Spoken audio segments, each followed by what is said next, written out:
और कहना चाहेंगे कि ये अगर गुरु ना होते तो हमारा जीवन शुरू भी नहीं होता, क्योंकि इन गुरुओं के सानिध्य से हमें बहुत कुछ प्राप्त होता है, चाहे वो धर्म की कला हो अथवा जीवन जीने की कला हो। ऐसे गुरुवर के चरणों में आज के जिज्ञासा समाधान कार्यक्रम की शुरुआत करते हुए मैं सर्वप्रथम आवाज दे रही हूँ कुमारी शिवानी जैन, तत्पश्चात तैयार रहेंगी सोनाली जैन। अपनी जिज्ञासा लेकर के आए।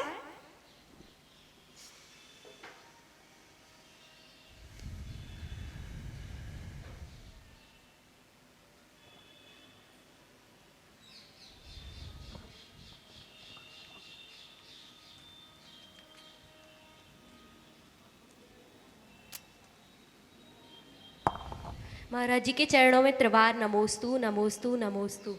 महाराज जी, मेरी जिज्ञासा है, आचरण छूने का अर्थ क्या है? आचरण छूने का अर्थ क्या है? कई सारे ऐसे शब्द होते हैं जिसका सीधा सीधा कभी कोई अर्थ निकाला नहीं जा सकता। प्राय करके प्रेरणा दी जाती है, चरण नहीं आचरण छुए। हकीकत में कोई भी व्यक्ति हो, उसको चाहे साधु हो, सन्यासी हो, व्रती हो, तपस्वी हो, चाहे कोई आम आदमी भी क्यों ना हो, किसी के भी शरीर को कभी स्पर्श नहीं करना चाहिए अनावश्यक रूप से। पहले तो करना ही नहीं चाहिए। और अगर कभी कोई ऐसी परिस्थिति उत्पन्न होती है जिसमें सेवा का भाव हो, वैयावृत्ति का भाव हो, अथवा कोई सहयोग करने की ऐसी कोई नौबत आ जाती है, तभी जाकर के किसी भी सन्यासी के शरीर को स्पर्श करना चाहिए। वर्तमान समय में ये परंपरा कुछ अधिक रूप में लोगों की बुद्धि में घुस चुकी है। लोग बिल्कुल भी नमोस्तु नहीं करते पास आने के बाद। वो सीधा आएंगे और ऐसे दोनों हाथ करके उनके शरीर को छुएंगे और निकलेंगे। आप लोग भोगी हो, बुद्धि ठीक है ही नहीं, ज्ञान ठीक है ही नहीं, कुछ भी उजुल फुजुल इधर से उधर से कुछ सुन लेते हैं। एक कोई योगी है जो योग साधना में है, तपस्या में है, वो अपने चिंतन में है, ध्यान में है, कुछ विचार विमर्श कर रहा है, बातचीत चल रही है, और आकर के सीधा उनके शरीर के सामने खड़े रहना, उनके शरीर को बिना उनकी इच्छा के, अनुमति के स्पर्श करना, ये मुझे लगता है कि दुनिया की सबसे अभद्र क्रिया है। और ये प्रचलन में इतना आ चुका है कि हमें अब इतना डर लगता है, कोई भी व्यक्ति हमारे बगल में आता है कहीं ये छू ना ले, हर बार इतना डर लगता है। और इतना जो हम लोग साधु है, हम लोगों का एक हृदय होता है, बुद्धि होता है, एक भावना होती है कि कोई भी आता है उसके लिए मंगल भाव हम अपने हृदय में पैदा करें। लेकिन हकीकत में ये होता है वहाँ जब कोई बगल में आता है, अरे हट जाए यहाँ से, दूर हो जाए यहाँ से, दूर से करो यहाँ से। आप मेरे बगल में आए और आपके लिए अगर मेरे मन में ये शब्द उत्पन्न हो रहे तो आप समझ लीजिएगा मैं आपके लिए मंगल आशीर्वाद, मंगल भावना आखिर भाऊं कब? तुमने मुझे अव्यवस्थित किया, तुम्हारी वजह से मेरा मन अशांत हुआ, तुमने वो काम किया जो मुझे बिल्कुल पसंद नहीं है।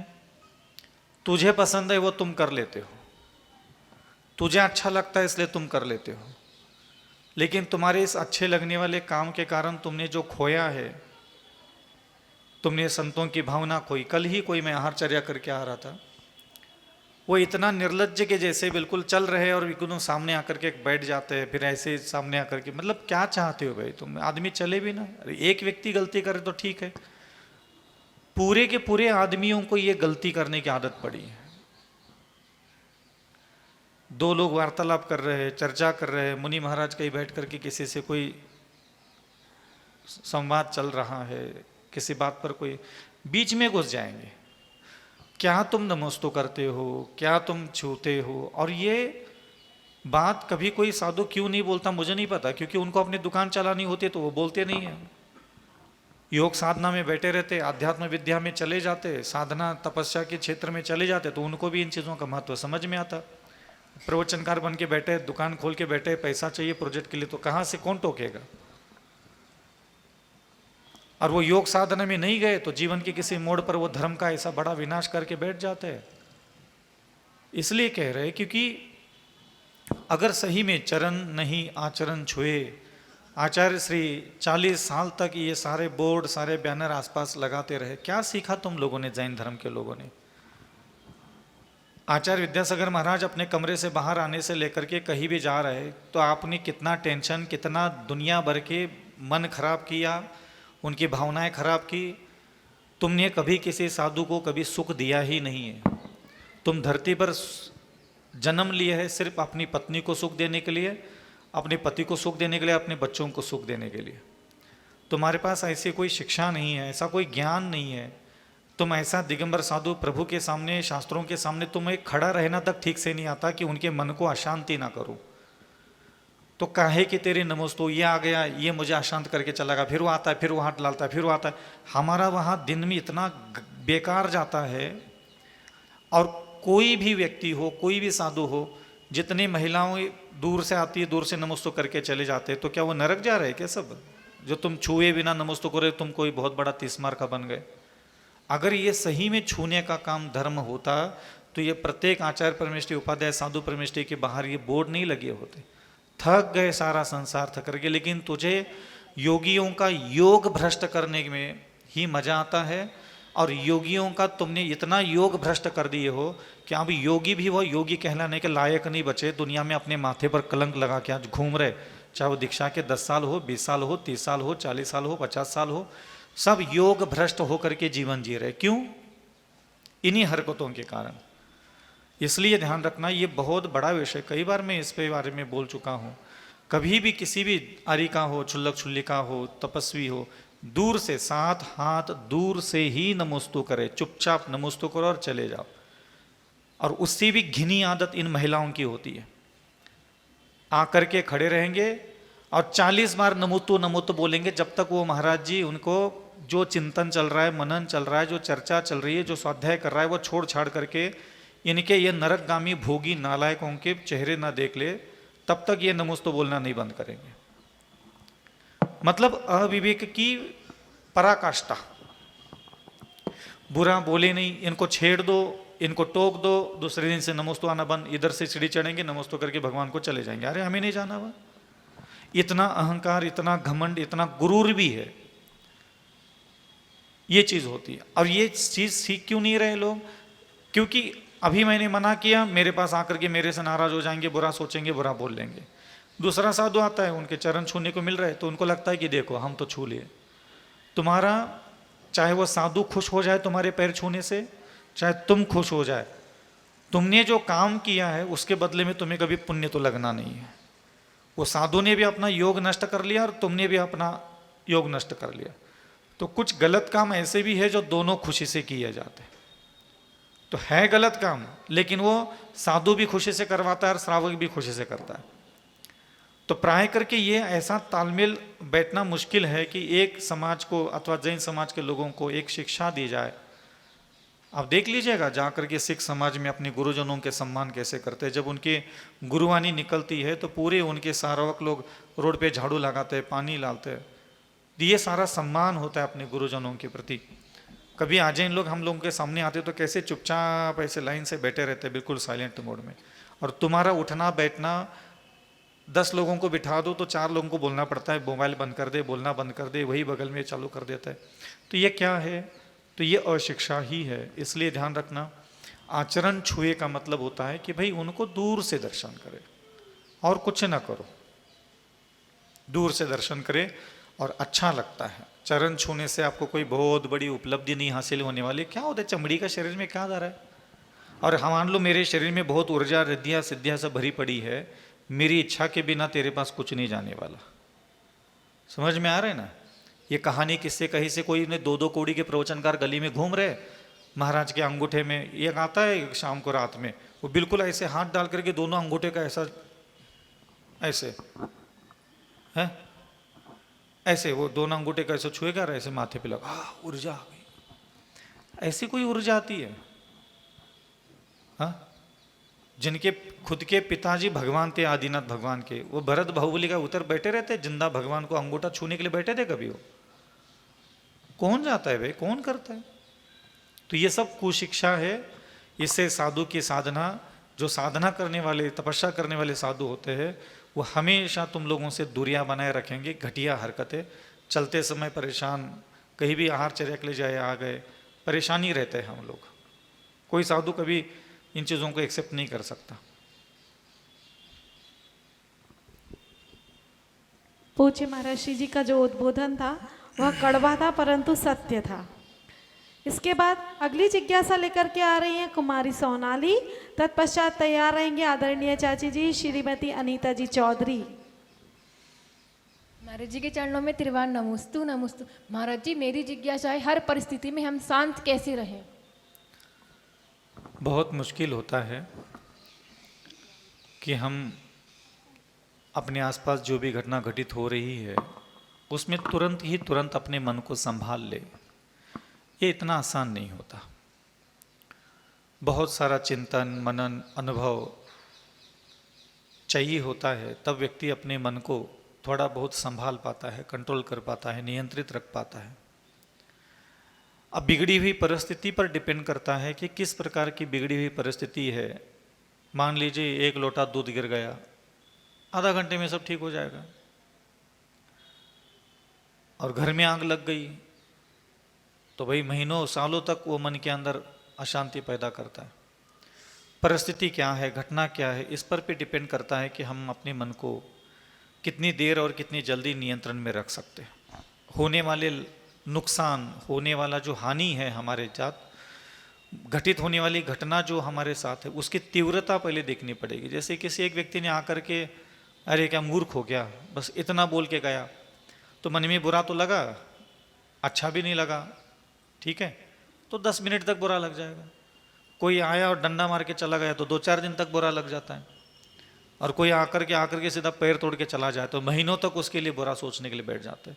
तो घटनाओं पर डिपेंड करता है कि आखिर हम किस घटना के लिए कितना टाइम देते हैं बुरा सोचने के लिए।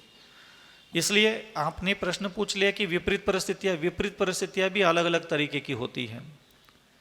इसलिए लेकिन चाहे वो छोटी परिस्थिति हो चाहे बड़ी विपरीत परिस्थिति हो, दोनों ही परिस्थिति में हमें कोशिश करना चाहिए कि लंबे समय तक हम संक्लिष्ट परिणाम ना करें। जितने कम से कम समय में हम संक्लिष्ट परिणाम छोड़ सकते उतना छोड़ लें। अब संक्लिष्ट परिणाम छोड़े कैसे?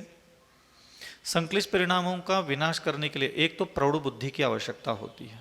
प्रौढ़ बुद्धि का मतलब होता है संसार का स्वभाव का ज्ञान होना बहुत जरूरी है। संसार का मतलब दुनिया, दुनियादारी का जब तक आपको अनुभव नहीं आएगा तब तक आपके अंदर वो धैर्य, वो सहनशीलता, वो विवेक कभी भी प्रकट हो ही नहीं सकता।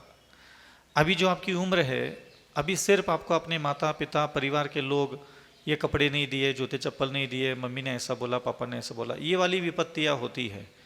और मम्मी पापा और परिवार के लोगों की जो पीड़ा, दी हुई पीड़ा होती है, वो लगातार दिमाग में चलती रहती है। वो भी क्यों चलती है? अज्ञान के कारण।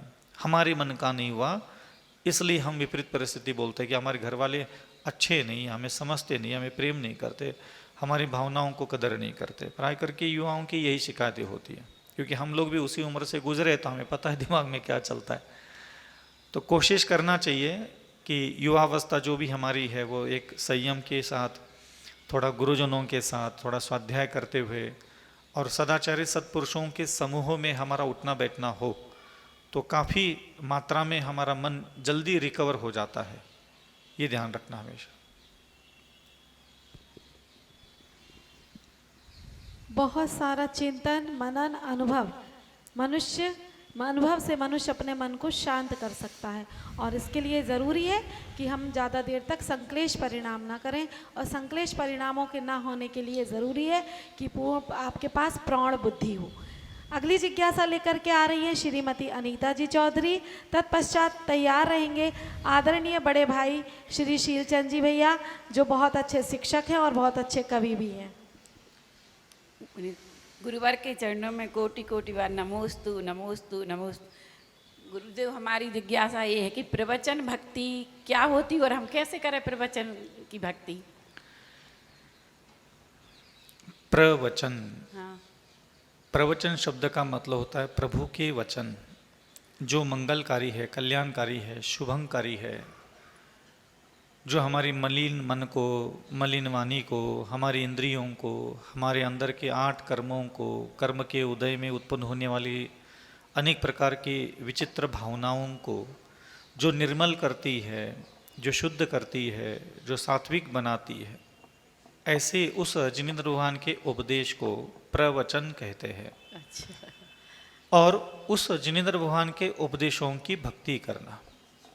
भक्ति करने का तात्पर्य होता है निरंतर उन जिनेंद्र भगवान के उन उपदेशों को स्मरण करके प्रसन्न होना। प्रसन्न होने का क्या मतलब होता है? जैसे कि अभी आप यहाँ बैठे हो और आपके पास कोई का फ़ोन आ गया और फ़ोन पर आपको ये कहा गया कि आपको जो है इस बार 10 लाख रुपए का मुनाफा हो गया है, तो आपका हृदय कैसे हो गया? वो शब्द सुन करके खुश हो गया, प्रसन्न हो गया, आनंदित हो गया। आपने अब क्या सोचना चालू किया?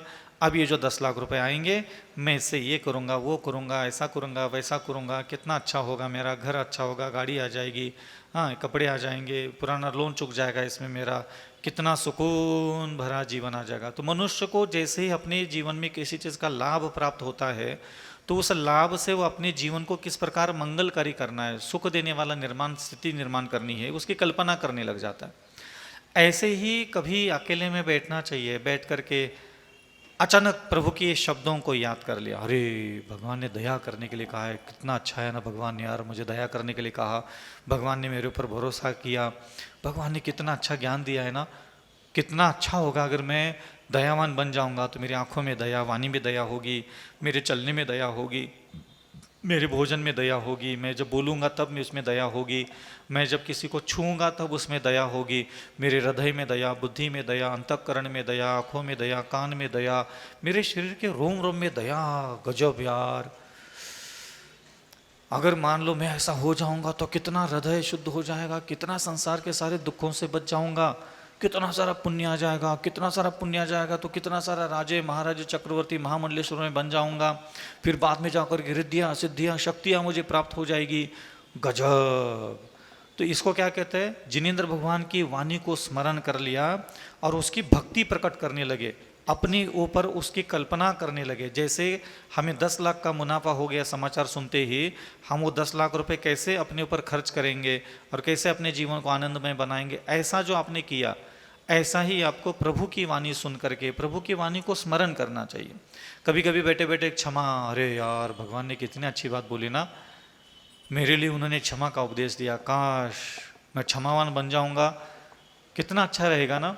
मुझे क्रोध मान माया लोभ के कारण कोई व्यक्ति पूर्व जन्म का कोई वैरी आकर के मेरे साथ बुरा बर्ताव करेगा, बुरा बोलेगा, निंदा करेगा, नालस्ती करेगा, घृणा करेगा, चुगली करेगा, मुझे जलाएगा, मारेगा, मेरे को शरीर के अंग भंग करेगा कोई आकर के, और फिर भी मैं उसके लिए क्षमा करूंगा, कितना सुंदर, कितना अच्छा मन होगा ना मेरा। अगर मैं ऐसे लोगों के लिए भी मेरे द्वारा क्षमा की जाएगी तो मेरे कितना श्रेष्ठ आत्मा कहलाऊंगा, और मैं ऐसे क्षमा करने लग जाऊंगा, कितने सारे देवी देवता रिद्धियाँ सिद्धियाँ, कितने सारे लोग मेरी प्रशंसा करेंगे, देवी देवताओं के धर्म सभाओं में मेरे नाम की चर्चा चलेगी कि देखो अविचल सागर कितना क्षमावान है। फिर देवता आकर के मेरी परीक्षा भी करेंगे कि सही में देखते हैं अविचल सागर सही में क्षमावान है क्या नहीं है।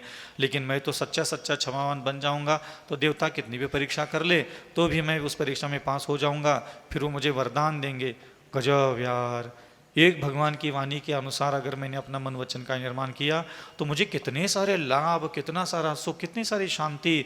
अब मेरे पूर्व जन्म का वैरी आकर के सब मेरे से बुरा बर्ताव करके चले जाएंगे, मैं उनको क्षमा करता चला जाऊंगा, मैं अगले जन्म में जहाँ मर करके जहाँ मैं जन्म ले लूँगा फिर मेरे पास कोई वैरी नहीं बचेगा, क्योंकि मैंने तो सब लोगों को क्षमा किया है। फिर सब मित्र आएंगे, प्रेमी आएंगे, मेरे चाहने वाले लोग आएंगे मेरे अगल बगल में, कोई मेरा बुरा सोचने वाला, निंदा सुनने वाला कभी बचेगा ही नहीं। भगवान ने कितना अच्छा बातें बताई, मेरे जन्म जन्म तक मुझे सुख मिले, मुझे शांति मिले, मेरे जीवन में कभी वैर भाव ना हो, कोई वैरी ना मेरे निकट आए। मेरे प्रभु ने मुझे कितना अच्छा काश मैं इन सारे गुणों को धारण करके बैठ जाता। मैं ज़रूर धारण करूँगा। हे महाप्रभु, आपने मेरे लिए जो दया क्षमा का उपदेश दिया, मैं अविचल सागर ज़रूर उसकी आराधना करूँगा, भक्ति करूँगा, उसके प्रति सम्मान भाव, खुश होऊंगा। ऐसा महाराज जी हम सोचते थे प्रवचन करने में कैसे भक्ति होती है। ये वाले प्रवचन नहीं, ये तो बदमाशी है हम लोगों की। इसको प्रवचन नहीं कहते, प्रवचन जो हम अपने आप से बात करते हैं उसको प्रवचन करते हैं, कहते हैं। हाँ, मुनि महाराज प्रवचन करते हैं तो ये हम आप लोगों को जो सुना रहे हैं तो उपदेश है। प्रवचन का मतलब मैं आंख बंद करके, जैसे अभी कमरे में बैठा था या तो छत पे बैठा था अभी, तो मैं खुद ही खुद से बात कर रहा था। हे अविचल सागर, क्षमावान बनना है अपने को। भगवान ने तुम्हारे लिए क्षमा दी है, क्षमा का ज्ञान तुम्हारे लिए दिया है। भगवान तुमसे उम्मीद रखते हैं, भगवान तुम्हारी तरफ आंखें खोल करके देख रहे हैं। उनकी दृष्टि तुम्हारी तरफ है कि अविचल सागर जी क्षमा का आनंद में है क्या नहीं। अविचल सागर क्षमा के प्रति सम्मान भाव रखता है कि नहीं रखता। अपने हृदय में, अपने मन में, अपने अंतःकरण में, अपने विचारों में क्षमा लाना चाहता है कि नहीं चाहता। तो जब जिनेंद्र भगवान मेरे हृदय को देखेंगे कि नहीं, आजकल अविचल सागर जी अपने अंदर क्षमा आ जाए इसलिए सोच रहा है, ये चाह रहा है, या अविचल सागर जी आजकल रात में उठ के बैठ जाता है और चिंतित हो जाता है कि मुझ में क्षमा क्यों नहीं है, मुझ में क्षमा आना चाहिए, मुझ में क्षमा आ जाएगी। तो देखो अविचल सागर जी कितने सपने, कितना देख रहा है ये कि मैं क्षमा करूंगा सब वैरियों को, तो अगले जन्म में मेरा कोई वैरी नहीं होगा। माता पिता भाई बंधु मित्र सारे लोग होंगे, लेकिन पूर्व अगले जन्म में कोई वैरी नहीं होगा। कितना सोच रहा है। ये मेरी आज्ञा में, मेरे वचनों में भक्ति प्रकट कर रहा है। हाँ, समझ में आ रहा है? जी महाराज जी। हो, प्रवचन का मतलब प्रभु के वचन, जो भगवान का उपदेश होता है उसे प्रवचन कहते हैं। और उनके प्रवचनों को सुनकर के प्रसन्न होना और उनका मन में चिंतन करना ही प्रवचन भक्ति कहलाती है। ज़्यादा चिंतन नहीं आ रहा है, ऐसे हाथ जोड़ करके बैठ लेना चाहिए और फिर भगवान की वाणी का सम्मान करते हुए बोलना चाहिए। भगवान, आपने हमें अहिंसा धर्म की साधना करने के लिए कहा है। भगवान, आपने हमें पृथ्वी का एक जीवों की, जल का एक जीवों की, अग्नि का एक जीवों की, वनस्पति का एक जीवों की, वायु का एक जीवों की रक्षा करने के लिए कहा है। भगवान, आपने हमें 2 इंद्रिय जीवों की, 3 इंद्रिय जीवों की, 4 इंद्रिय जीवों की, 5 इंद्रिय जीवों की, मन वाले जीवों की, बिना मन वाले जीवों की रक्षा करने के लिए कहा है, दया करने के लिए कहा है, करुणा करने के लिए कहा है, उनके साथ अच्छा व्यवहार करने के लिए आपने कहा है। भगवान, आपने सत्य धर्म का पालन करने के लिए कहा है और आप चाहते हो कि मैं अविचल सागर मधुर वचन बोलूँ, प्रिय वचन बोलूँ, आनंद देने वाले वचन बोलूँ, पाप नष्ट करने वाले वचन बोलूँ, संक्लेश परिणामों के वचन ना बोलूँ। आप ऐसा चाहते हो भगवान, बहुत अच्छी बात है भगवान। आप हमसे ऐसी उम्मीद रखते हो, मैं ऐसा ज़रूर बनूंगा। मेरी इच्छा है कि मैं सत्य धर्म वाला, अहिंसा धर्म वाला, दया वाला मैं बनूँ। भगवान, हे मेरे प्रिय भगवान, मैं चाहता हूँ कि मेरे हृदय में, मेरे मन वचन काया में ये गुण विद्यमान हो। भगवान, आपने हमें आचौर्य, अनुव्रत और महाव्रत का पालन करने के लिए कहा है। आप चाहते हो कि मैं अविचल सागर बिना किसी को पूछे, बिना किसी की अनुमति के कोई चीज़ कभी उठा ना पाऊँ। ठीक है भगवान, कोई बात नहीं, हम अपने जीवन में कोशिश करेंगे संकल्पबद्ध तरीके से, और मुझे बहुत खुशी होगी कि मैं आचौर्य अनुव्रत का पालन करूंगा। मुझे बहुत खुशी मिलेगी उस दिन जिस दिन मैं इसका संपूर्ण रूप से पालन करने में सफल हो जाऊंगा। इसलिए भगवान, मुझे बहुत अच्छा लगता है आपका उपदेश। भगवान, आपने हमारे लिए ब्रह्मचर्य की साधना करने के लिए कहा है। मैं अविचल सागर जरूर रुचिपूर्वक, आनंदपूर्वक, संतोषपूर्वक, बिना किसी टेंशन के, दबाव के, घबराहट के, घुटन के मैं ब्रह्मचर्य की साधना में रुचि रखूंगा और ब्रह्मचर्य की साधना करते समय मैं बहुत प्रसन्न रहूंगा कि मैं प्रभु की आज्ञा का पालन कर रहा हूँ, प्रभु की इच्छा की पूरा कर रहा हूँ। मुझे बहुत खुशी मिलेगी जब मेरे शरीर में, मेरे मन में, मेरी वाणी में, मेरे मन वचन काय में से पूरे काम वासना नष्ट हो जाए। आप यही चाहते हो कि मैं इससे बहुत प्रसन्न रहूँ, भक्ति करूँ। ठीक है, मैं ब्रह्मचर्य साधना की हमेशा भक्ति करूँगा कि वो मेरे मन वचन काय में आकर के विराजमान हो जाए। भगवान, आपने हमें अपरिग्रह व्रत का पालन करने के लिए कहा है। आप चाहते हो कि मैं अपनी बुद्धि में ये धन, ये दौलत, ये सारा वैभव, संपदाओं के प्रति गृद्धता, आसक्ति, इसके प्रति ममत्व भाव अधिक मात्रा में ना रखूं। कोई बात नहीं भगवान, तेरी आज्ञा का पालन करने में तो वैसे ही मैं हमेशा प्रसन्न रहता हूँ। और मैं आज के बाद जो भी मेरे पुण्य से, मेहनत से, जो मैंने धन वैभव संपदा कमाई है, उसके प्रति मैं बिल्कुल अधिक मात्रा में आसक्ति, अधिक मात्रा में गृद्धता बिल्कुल नहीं रखूँगा। अपने परिवार का पालन पोषण करने के लिए मुझे जितना उचित धन संचय करना है, जितना मेरे भाग्य में आएगा उतना मैं अपने पास रखूँगा। और उसके लिए हाय हाय तौबा तौबा, नहीं करूँगा मेरे प्रभु। भगवान, आपने हमें क्षमा धर्म का पालन करने के लिए कहा है, आपने हमें क्रोध कषाय करने के लिए मना किया है। तो ऐसे एक एक शब्द ले लो और आप उसको बोलते चले जाओ। तो जितनी बातें आपको भगवान ने करने के लिए कही है वो पहले बोल दो। समझ में आ रहा है ना? तो ये प्रवचन भक्ति कहलाती है। तो आपको खुद को बैठ करके भगवान को याद दिलाना होता है, भगवान को आपको प्रॉमिस करना होता है कि हाँ भगवान, मैं अविचल सागर से आप उम्मीद रखते हो कि मैं सरल स्वभावी बनूं। ठीक है भगवान, कोई बड़ी बात नहीं, मुझे तो और खुशी होगी कि मैं आपकी इच्छा, आपके सपने, आपका उपदेश के अनुसार अपने मन वचन काया का संचालन करूं और अपने हृदय बुद्धि, उठना बैठना, बोलना चलना, समाज में, घर में, परिवार में, ये सारे क्रियाकलाप करते हुए, परिवार का पालन पोषण करते हुए अगर मैं सरल स्वभावी बन जाऊं, इसमें मुझे बहुत खुशी मिलेगी भगवान। और मैं आपसे ये वरदान चाहता हूँ कि मेरा जल्दी से जल्दी सरल स्वभाव प्रकट हो जाए। तो जिनेंद्र भगवान के वचनों के प्रति भक्ति प्रकट करना, इसको कहते हैं प्रवचन भक्ति। पूछिए महाराज श्री जी, एक जिज्ञासा मेरी भी है कि आप एक शब्द के इतने सारे पर्यायवाची शब्द कैसे बोल लेते हैं? पता नहीं माता। आदरणीय हमारे बड़े भैया जी जो बहुत अच्छे शिक्षक हैं और बहुत अच्छे कवि भी हैं, मैं उन्हें आमंत्रित कर रही हूँ कि वो अपनी जिज्ञासा रखें। उसके पूर्व महाराज जी एक जिज्ञासा आई हुई है ऑनलाइन। आकाश जैन अशोकनगर से पूछ रहे हैं, नमोस्तु महाराज जी, पांचों शरीर उत्तरोत्तर कितने सूक्ष्म हैं और पांचों शरीरों का विस्तृत वर्णन किस ग्रंथ में पढ़ने को मिलेगा तथा अवधि ज्ञान से वैकृत शरीर को देख सकते हैं क्या? हाँ, देख सकते हैं। अवधि ज्ञान होने के बाद आप वैकृत शरीर को देख सकते हैं। और पांचों शरीरों का जो वर्णन है वो तत्वार सूत्र में आता है, दूसरे अध्याय में शायद जी दूसरे आया है जी। परम परम सूक्ष्मम करके औदारिक, वैक्रियक, आहारक, तेजस, कार्मानी आदि जो शरीर के भेद बताए हैं। औदारिक शरीर स्थूल शरीर है और वैक्रियक, आहारक, तेजस, कार्मानी ये शरीर और सूक्ष्म सूक्ष्म सूक्ष्म होते चले जाते हैं। इसका पूरा विवरण आपको तत्वार सूत्र के सूत्रों में मिलेगा। जी महाराज जी। इसके बाद आदरणीय बड़े भैया, उसके बाद तैयार रहेंगे आदरणीय अनिल चाचा जी, भारत गैस एजेंसी।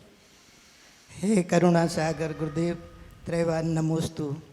भगवान, जब तक हम आपको सुनते हैं या इस सभा मंडप में रहते हैं, एक सम्मोहन सा छाया रहता है। विचारों की जो श्रृंखला है वो टूट सी जाती है और यहाँ एक तादाद में स्थापित हो जाता है।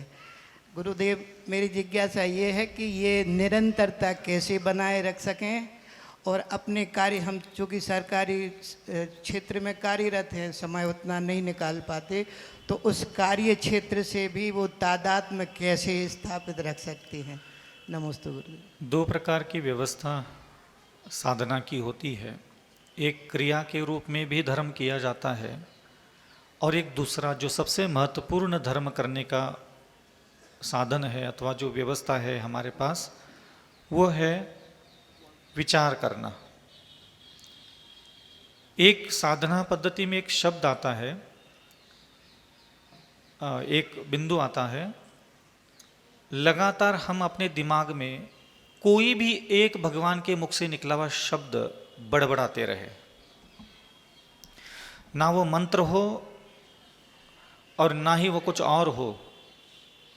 जिस अक्षर का भावार्थ हमारे दिमाग को नहीं पता, वो शब्द कभी भी आपके हृदय, बुद्धि, विचार, अंतःकरण को, आपके जीवन को, आपके कर्मों को काट नहीं सकेगा। ये बात हमेशा याद रखना।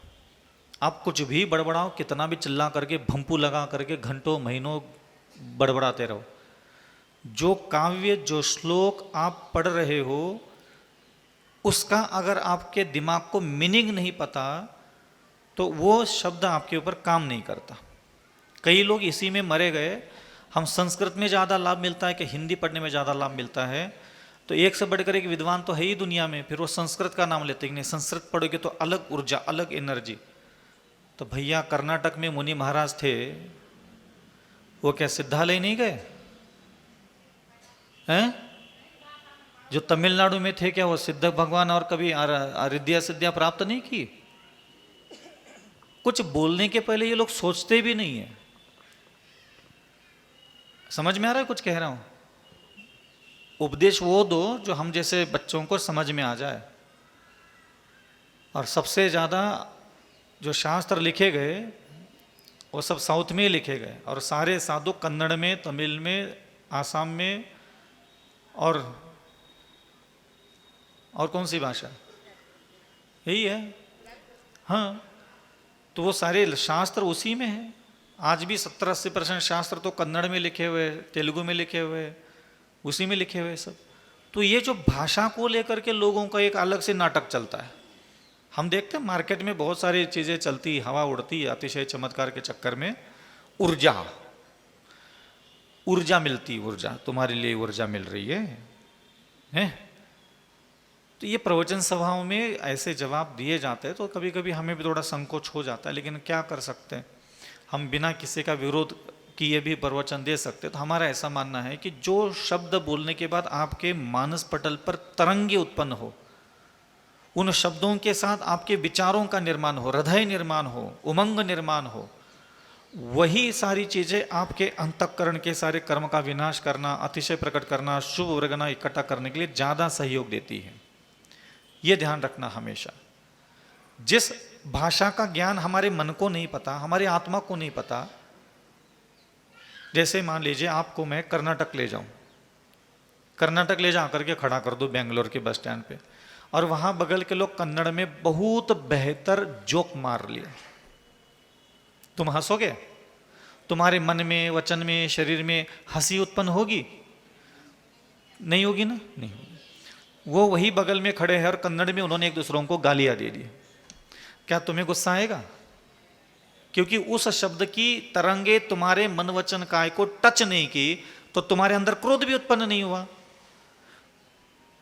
उन दोनों ने वहां कन्नड़ में कोई बहुत बड़ा स्तोत्र पढ़ लिया कन्नड़ में, तुम्हारे मन वचन काय ने सुना, वही बगल में बैठे हो, तुम्हारे अंतःकरण में कोई भाव प्रणाली, विचार प्रणाली, प्रसन्नता, उमंग कुछ आया? नहीं आया। तो तुमने पुण्य कमाया, पाप कमाया, कुछ हुआ तुम्हारे साथ? बाबा जी का अब तुम जो पढ़ रहे हो मंदिरों में कहीं भी जा करके, जिसका ज्ञान तुम्हें नहीं, जिसकी भाषा का आकलन भी तुझे नहीं पता कि इसका मतलब क्या होता है, तो वो जो शब्द पढ़ते समय जो हृदय में, मन में, वाणी में स्पंदन होना चाहिए, जो उठाव होना चाहिए था, वो हुआ ही नहीं। अब तुम्हारे ये नाटक क्या हो गया? वो कोई काव्य आता है ना, उसमें जंघा जली बेड़िया डली, ऐसा कुछ आता है। हाँ, अब तुम ऐसा पढ़ रहे हो, मतलब मुझे कई बार रोना आ जाता है आप लोगों की हालत देख करके कि तुम मुख से ये बोल रहे हो कि मेरी जंघा, मेरी बेड़िया डली है, मेरी जंघा छिल गई है, मेरा ये हो रहा है, मेरा हो रहा है। तुम अपना दर्द बता रहे हो और तुम्हारी खुद की मूवमेंट्स देख लो। क्या तुम जो बोल रहे हो दर्द भरी बातें, क्या उसके साथ तुम्हारा इमोशन मैच खा रहा है? अब तुम कहते हो कि देवी देवता आकर के तुम्हारी सेवा करे। तुम आकर के कभी मेरे पास बैठो, हाँ, मेरी मम्मी ना मुझे बहुत कूटती है महाराज, क्या बताएं, मेरा बाप तो बहुत कूटता है, क्या करे महाराज। अब तुम हंसी मजाक में ठाके लगा करके सुनाओगे मुझे, महाराज मैं बहुत बर्बाद हो गया आजकल, ऐसे बहुत बर्बाद हो गया, मेरे लेने के देने पड़े, कर्जा बहुत हो गए मेरे साथ महाराज। खुद की कोई बिगड़ी बात तो तुम अपने हृदय में दर्द भर के, कंठ में भर करके, आंखों में आंसू ला करके, भावुक होकर के मेरे सामने बोल रहे हो, और तुम वहां खुद वो संस्कृत के चक्कर में तुम वहां इमोशन तो तुम्हारे चल रहे, गाने गाने के ढपले बज रहे, चिल्ला चोट मचा रहा है। वो सोच रहा है माइक वाला कि मेरी आवाज थोड़ा ज्यादा हो जाए, वो सोच रहा है मेरी आवाज थोड़ा कम आ रही है, वो टेंशन में बैठे दोनों, इसकी आवाज अच्छी क्या उसकी आवाज अच्छी, तुम लोग इसी में मरे जा रहे हो। बोले संस्कृत में पढ़ने से ज्यादा लाभ होता है। अब कैसे लाभ होता है, कोई मुझे आकर के थोड़ा प्रैक्टिकल बता दे। अब कोई कहेगा कि मूल, अनुमूल क्या होता है? फिर आदिनाथ भगवान तो पाली भाषा में बोलते थे, मूल कहाँ है तुम्हारे पास? समझ में आ रहा है? तो संस्कृत है, ये है, इसके जिद नहीं पकड़ना चाहिए। आदिनाथ भगवान के सामने कौन सा संस्कृत भाषा चलती थी, पूछ लो। तो आदिनाथ भगवान के समोचरण में जो उपदेश सुना गया उसकी वो किसी 700 भाषाओं में शायद मेरे ख्याल से कन्वर्ट हो गया। तो 700 भाषाओं में कन्वर्ट हो गया तो 700 लोग उसमें बस खाली संस्कृत पढ़ने वाले लोग मोक्ष जाएंगे, बाकी के 699 भाषा वाले नरक जले होंगे, है ना? पक्का तुम्हारे हिसाब से तो वही हुआ होगा। अधिक ऊर्जावान, चेतनावान, बिल्कुल उसी में सारी रिद्धियां सिद्धियां प्रकट हो जाएगा। ऐसा कुछ होता है क्या? फिर ये समोचरण में 700 लघु 500 लघु भाषा और कितना 500 लघु भाषा और 700 ऐसा कुछ होता है, वो गणित होता है। शास्त्र तो पढ़े नहीं, तुम लोगों को पता होगा, ढूंढ लो किसी किताब में लिखा होगा। हाँ, जो भी उस बात समझने की कोशिश। इसलिए भाषा का वगैरह जिद नहीं पकड़ना। आपका हृदय जिस भाषा में आपका हृदय, आपका मन, आपका आनंदित हो जाए, वहाँ जो पढ़ा जा रहा है उसके साथ आपके चेतना बुद्धि भी वैसे निर्माण हो। अल्प श्रुतम श्रुतवताम परिहास धाम, वहाँ बैठ के तुम संस्कृत में पढ़ के आ रहे हो और मैं यहाँ बैठ के अकल नहीं है कह रहे, नहीं महाराज जी ने मुझे अकल नहीं बोला, तो उधर क्या को बोल के आए तो तुम? कि ये भाषा क्या ज्ञान, शब्द का ज्ञान नहीं होने के कारण ये तुम लोगों का भंटाढार हो रहा है सब। इसलिए दिमाग और बुद्धि और हृदय को जिस भाषा का ज्ञान है उसी भाषा में आप भक्ति, स्तुति, स्तोत्र, मंत्र आदि करोगे तो आपको ज़्यादा लाभ मिलेगा। ज़्यादा लाभ तो होता है अपनी चेतना में, भावना में स्पंदन होने से, उसी प्रकार के भाव जागृत होने से। मान लो तुम आ गए मेरे पास आ गए, मुझे सुना रहे महाराज जी अभी पिछले महीने में मेरी मम्मी का देहांत हो गया। अच्छा, सही में गजब, अरे वाह, बहुत सारा आशीर्वाद। ऐसे ही तुम्हारे साथ हमेशा ऐसा ही होता रहे, तुम्हारे घर के लोग ऐसे ही निपटते रहे। मान ली मुझे हिंदी नहीं आती और मैंने सुन करके कुछ भी जवाब दे दिया, तो अब क्या कर लोगे तुम? समझ में आ रहा है? तो तुमने जो बोला वो मेरे मन वचन काय को अगर मैच नहीं कर गया तो तुम खुद को लगे कि महाराज जी के बावला है, मैं दुख भरी कहानी सुना रही हंस रहा हूं। तो वहां जाकर के कर क्या रहे हो, देख तो लो। तुम बोल कुछ और रहे हो, तुम्हारे इमोशन कुछ और चल रहे हैं। अब इसको मैं शाना बोलूं क्या पागल बोलूं? हमने तो अपनी भाषा में भगवान को पटाया, और जितना हमने पटाया मुझे तो नहीं लगता आज धरती पर कोई और होगा। मैं तो लाइव टेलीकास्ट क्या बोलते हैं उसको, लाइव प्रूफ दे सकता हूँ। इसलिए भाषा वगैरह के चक्कर में नहीं पड़ो। आप लोग जिस भाषा से पढ़ने से आपको परमात्मा के प्रति, उन शब्दों के प्रति आपकी चेतना में भाव जागृत हो, उसको पढ़िए। प्रश्न क्या था, यही भूल गया मैं। महाराज जी, यहाँ जो प्रवचन में सुनते हैं और जो आनंद की अनुभूति होती है, वो निरंतर कैसे बनी रह सकती? हाँ, अब ये जवाब दे देंगे, कोई बात नहीं। ऐसा है, इसका कहने का तात्पर्य था मेरा कि आप ये सारे माहौल, हमेशा किसी को कुछ नहीं मिलता, मुझे तो और कुछ नहीं मिला, लेकिन मैं अपने दिमाग में हमेशा भगवान के मुख से निकले हुए शब्दों को हमेशा रखता हूँ। कोशिश करना चाहिए सुबह से लेकर के शाम तक कोई भी गृहस्थ आचरण उतना ही कर पाता है जितना उससे बनता है। लेकिन हमारे दिमाग में हम दिन भर या तो क्षमा शब्द रखे, दया शब्द रखे, करुणा शब्द रखे, प्रेम शब्द रखे, हाँ, शांति शब्द रखे, कोई एक ऐसा मंगलकारी शब्द जो है ना हमेशा दिमाग से बोलते रहना चाहिए। जैसे अभी मैं ऊपर से नीचे आया ना तो मेरा मूड बहुत खराब था। तो होता है ऐसे वैसे, आसपास लोग आ जाते, कुछ बातें पुराने, तो मन एकदम अशांत हो जाता है। तो तुरंत क्या कर लेता हूँ, अविचल सागर प्रेम भाव। तो जैसे ही मैं अच्छे शब्द बोलने लग जाता हूँ, बोलते बोलते बोलते सीढ़ी उतर करके आ गया, अंदर का जो भाव था दूसरा वो खत्म हो गया, प्रेम, अविचल सागर प्रेम भाव से। अविचल सागर, बहुत सारे लोग आएंगे, आप उनको बहुत प्रेम से बोलना है, शांति से बोलना है और आनंद से बोलना है। बस सावधान कर लिया। आप स्वयं को हमेशा जिनेंद्र भगवान की वाणी को स्मरण करके बस खुद के हृदय को, खुद की बुद्धि को सावधान करते रहिए कि आपका लक्ष्य शांति है, प्रेम है, आनंद है। ये टेंशन, तनाव, दबाव सब गलियों में लेके नहीं घूमना चाहिए। समझ में आ रहा है? हाँ, जैसे मैं आहार के लिए जाता हूँ तो अलग शब्द सुनाता हूँ खुद को, अविचल सागर ध्यान रखना, चौके में बहुत सारे आइटम बने रहते हैं, भूख बहुत लगी तुझे, इस भूख के चक्कर में ऐसा नहीं कि किसी चीज़ को बिल्कुल लपक के खाओ, गलती से मत खाना, शांति से आहार करना। श्रावक बार बार बोलेगा ले लो ले लो, बार बार उसके कहने से लेना मत, जितना तुझे चाहिए नीचे आके करके शर्मिंदगी के साथ, मर्यादा के साथ ले लेना। भूख के चक्कर में पता चला कि श्रावकों को पकड़ में ना आ जाए तेरी भुक्कड़ के क्या, अरे महाराज को ये आइटम बहुत अच्छा लगता है, ध्यान रखना। तो मैं अपने आप को आहारचर्या के लिए जब जाता हूँ तो बहुत सारी अच्छी अच्छी बातें रोज रोज को सिखाना पड़ता है मुझे, क्योंकि भूख है अनंत काल से मिटी नहीं, तो आज क्या खाक मिटेगी ये महाराज बनने से। तो इसलिए उसको रोज मैं सावधान करता हूँ। आहार के लिए खड़ा हो गया तो मैं खुद को सावधान करता हूँ, अविचल सागर आप परीक्षा की घड़ी अंजलि खोलोगे ना, आएगा टना टना अनेक प्रकार के व्यंजन, अनेक प्रकार के स्वादिष्ट भोजन। बिल्कुल सावधान रहना, फिसलना नहीं, बहकना नहीं, लालायित नहीं होना, आकर्षित नहीं होना, सम्मोहित नहीं होना, समता के साथ, संतोष के साथ, बिना ममत्व के, बिना आसक्ति के, थोड़ा थोड़ा थोड़ा थोड़ा सब लेना, शरीर का ध्यान रखना, मन का ध्यान रखना, जिनवानी का याद रखना। ये नहीं कि खा लिया ढसा ढसा, अच्छा लोगो तो ये, अच्छा लोगो तो ये नहीं चाहिए। श्रावकों के साथ ज़्यादा उलझना मत, वो क्या दे रहे, कौन दे रहा है, किधर दे रहा है, उधर उधर ज़्यादा देखना भी मत। सीधा अपनी अंजलि में देखना, पात्र में देखना, और जो तुझे चाहिए थोड़ा थोड़ा अल्प लेकर के आगम की आज्ञा, प्रभु की आज्ञा के अनुसार शांत बुद्धि से भोजन करके यहाँ से निकलना है। ठीक है उज्जवल सागर? आओ, तो ध्यान रखना, दूसरा व्यक्ति ही हमेशा हमें समझाने के लिए हमारे सामने उपस्थित हो, ये नहीं होना चाहिए। हम कहीं भी खड़े रहे, हम खुद ही खुद को समझा बुझा करके सयाने बना करके रखना चाहिए। नहीं तो फिर ये दुनिया आकर के अविचल सागर जी को कभी बोलेगी, ठीक से खाना तक नहीं खाता, ठीक से बोलता तक नहीं है, ठीक से उठता तक नहीं है। तो दूसरा आकर के ज्ञान बांटे, इससे अच्छा है हमने खुद ही खुद को ठीक करना चालू कर दिया।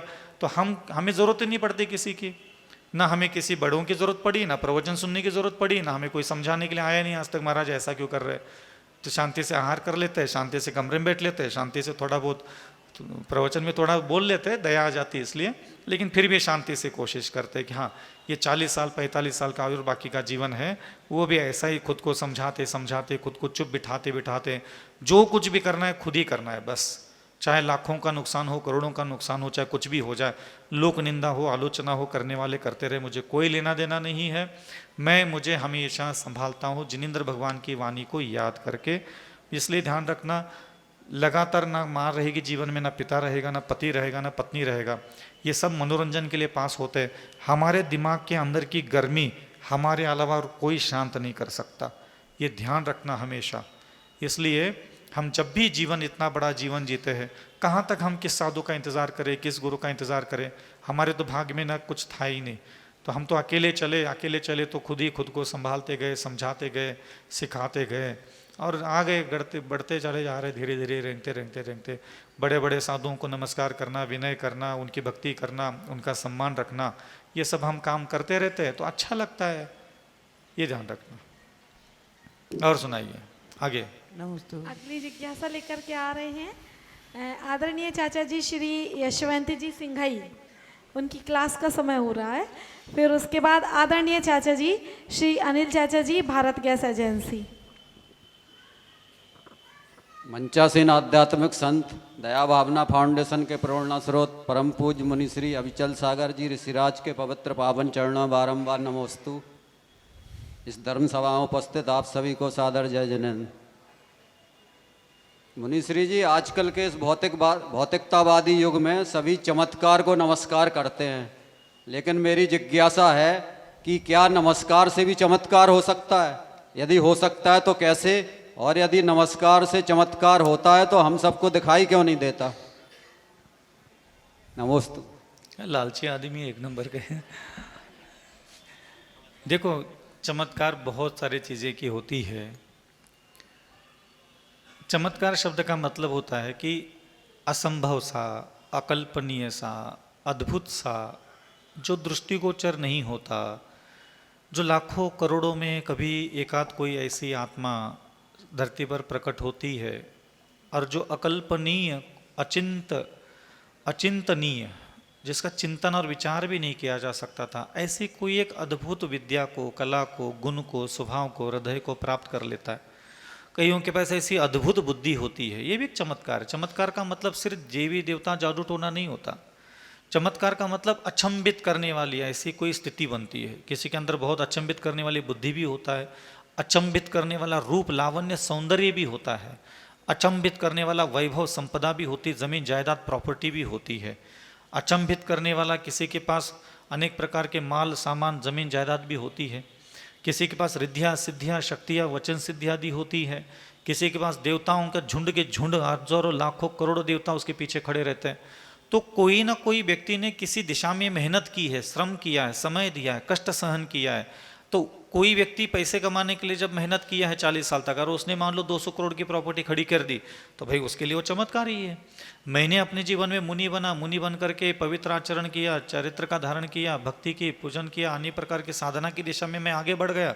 मैंने उस दिशा में मेहनत की, मुझे उस दिशा का कोई प्रतिफल मुझे प्राप्त हुआ, अनेक प्रकार की रिद्धियाँ सिद्धियाँ शक्तियाँ अनेक प्रकार की वचन सिद्धियाँ जो भी अवधि ज्ञान मन पर ज्ञान आदि प्रकट होता है 63 रिद्धियाँ वो प्रकट हो जाती है।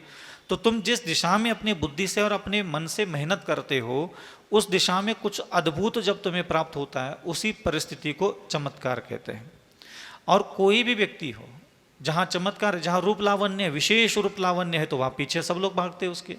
किसी के पास बहुत पैसा भरा पड़ा है किसी को खबर लग जाए सब लोग दान मांगने के लिए उसके दरवाजे पे खड़े होते हैं, ये अतिशय है। और किसी के पास रिद्धि सिद्धियाँ है सुनने में आते तो सब लोग उसके दुआ लेने के लिए उसके आशीर्वाद देने के लिए उसके बगल में खड़े रहते हैं। तो ऐसा नहीं है कि चमत्कार को ही नमस्कार होता है अथवा नमस्कार करने से कोई चमत्कार होता है और देखने को नहीं मिलता। ध्यान रखना, किसी ने भी आज तक कोई चमत्कार नहीं दिखा पाया। मुझे नहीं लगता इस धरती पर आज भी कोई ऐसा व्यक्ति जिसने चमत्कार दूसरों के दिखाने से देखा हो। नाम हो तो बताओ, दिखाने वाले का नाम बताओ और देखने वाले का नाम बताओ। है ही नहीं। मैंने तो अपने जीवन में अभी तक ना चमत्कार करने वाला देखा ना चमत्कार मैंने देखा है कहीं दूसरों ने करके दिखाया मैंने देख लिया, ऐसा तो मैंने कभी सुना ही नहीं है। आपने कुछ सुना हो तो बताओ,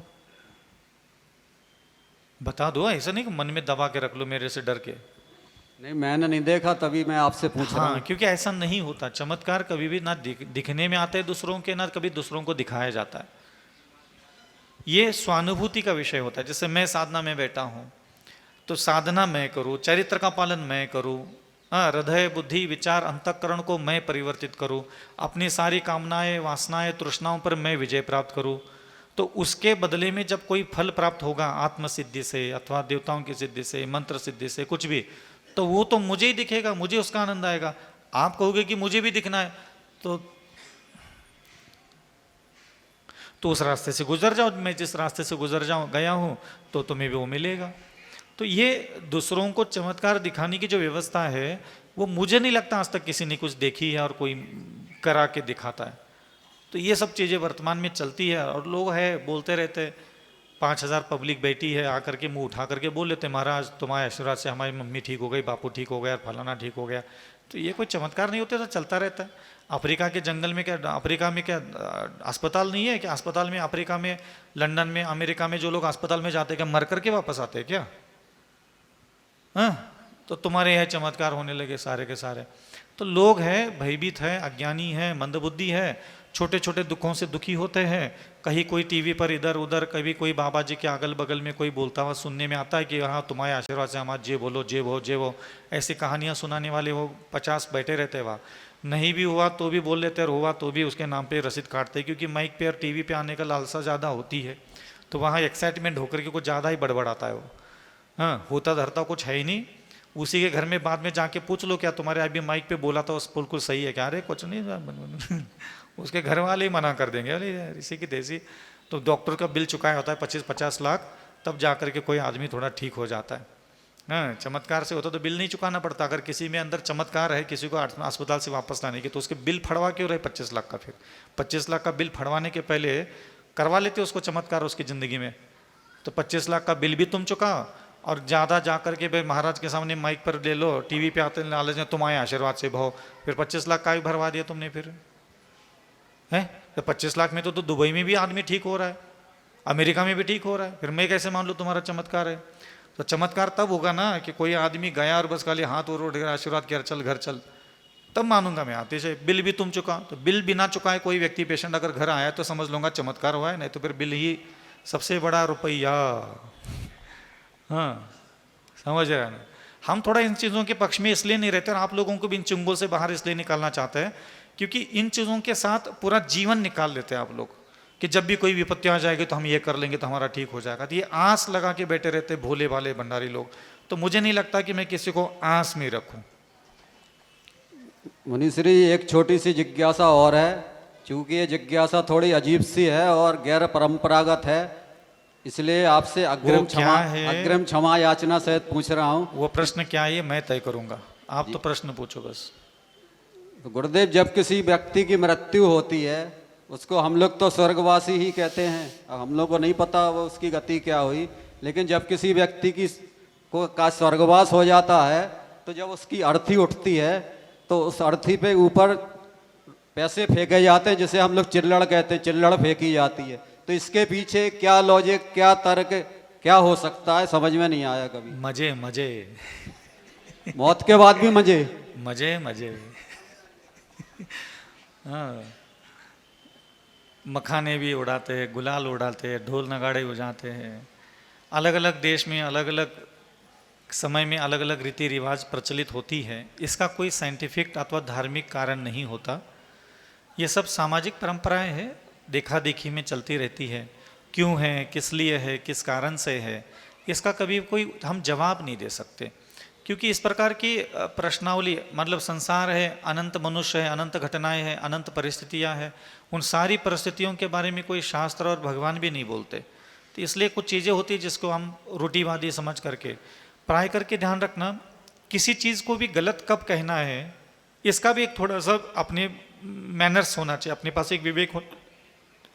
जिस कार्य को समाज में किया जा रहा है और वो कार्य करते समय ना कोई हिंसा हो रही है, ना कोई बहुत बड़े पाप हो रहे, तो समझ लेना उसका हमें विरोध नहीं करना है और उसके बारे में पूछना ही नहीं है ये क्यों है, कोशिश करना।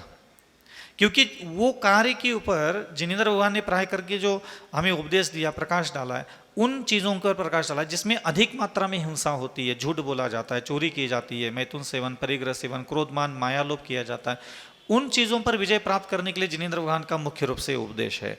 समाज में परंपराएं अनंत काल से कितनी आई और कितनी चली गई उसका कोई अंत नहीं है। मुनि सूरतनाथ भगवान के समय हो, चाहे भगवान महावीर समय हो, चाहे अभी राजा राम मोहन राय के समय तक, युगों युगों से अर्थीयों पर महिलाओं को जिंदा जलाने की परंपरा थी।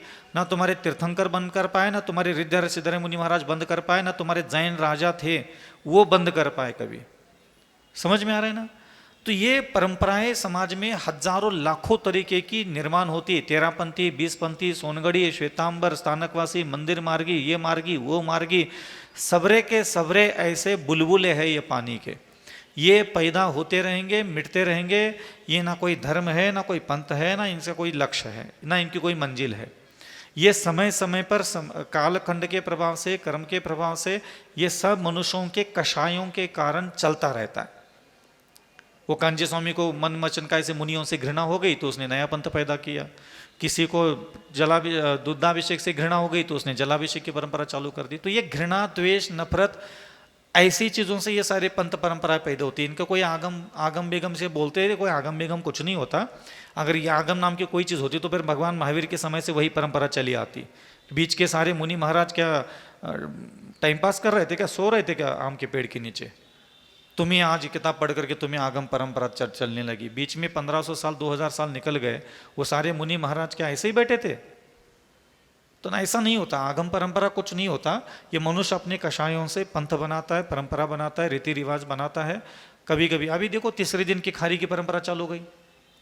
तीसरे दिन में सब 13वीं 20वीं सब खत्म होने लगा। किसने बनाया? क्या साधु ने बनाया, भगवान ने बनाया, किसी एक व्यक्ति ने बनाया, किसी ने डंके चोट पे किसने घोषणा कर दी? नहीं। कभी एक बार हुआ, उसको किसी ने फॉलो किया, उसको किसी ने फॉलो किया, उसको किसी ने फॉलो किया, क्योंकि हर मैयत में कहीं ना कहीं 200 रिश्तेदार आते हैं। मान लो अभी यहाँ चाची किसी की मर गई, वहाँ आ गए तो वहाँ 400 गांव के लोग आ गए। तो 400 गांव के लोगों ने देखा कि इस घर में जो है कोई मर गया, और तीसरे दिन खारी भी हो गई, तीसरे दिन तिरवी भी हो गई, मंदिर भी हो गया, बुलावनी उठौनी सब हो गया। अब वो 400 लोग घर चले गए, उनके घर में कोई मर गया तो उन्होंने भी उसको फॉलो किया। तो हम कहाँ से लाए शास्त्र? तो समाज, मनुष्य हजारों नियम नए बनाता है, हजारों परंपरा नहीं बनाता है। हम कहाँ कहाँ शास्त्रों में क्या क्या लिखते रहे। और शास्त्र तो आज कागज में लिखे। जो शास्त्र लिख रहे थे मुनि महाराज, वो तो पेड़ के पत्ते इकट्ठा करके एक एक अक्षर लिखने में उनको नानी याद आ जाती थी। हाँ, तो ऐसे कोई नहीं है कि तुम्हारी सारी दुनिया की सारी पंचायत का पेड़ के पत्तों पर लिखते रहे कोई व्यक्ति। नमस्ते महाराज। इसके बाद अगली जिज्ञासा लेकर के आ रहे हैं आदरणीय अनिल चाचा जी, भारत गैस एजेंसी। इसके बाद तैयार रहेंगी कुमारी आन्या जैन। कुमारी मुनि आन्या श्री जैन जी के तैयार चरणों में मेरा बारंबार नमोस्तु नमोस्तु नमोस्तु। हे मुनि महाराज, मेरी जिज्ञासा है, कर्म 8 होते हैं, लेकिन इनमें श्रेष्ठ कौन है और क्यों है?